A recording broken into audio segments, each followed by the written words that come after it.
Hello everyone, welcome to Hirender S3 tutorial.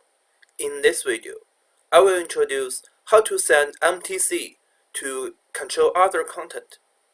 First, let's set the MIDI in device as loop MIDI in MA2, which we have already set as the content. Then, in Hirender S3, add an aux timeline. Right-click to open property. Check Send MTC and choose the same loop MIDI with MA2. And play the aux timeline to send the MTC timecode to MA2 or console.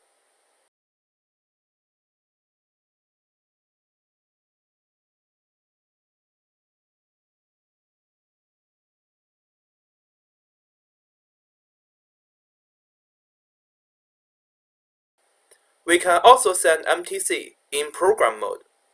Click on a program node and find the Send MTC. Check it and choose the same loop MIDI with MA2. Play the program to send the MTC timecode to MA2 or console.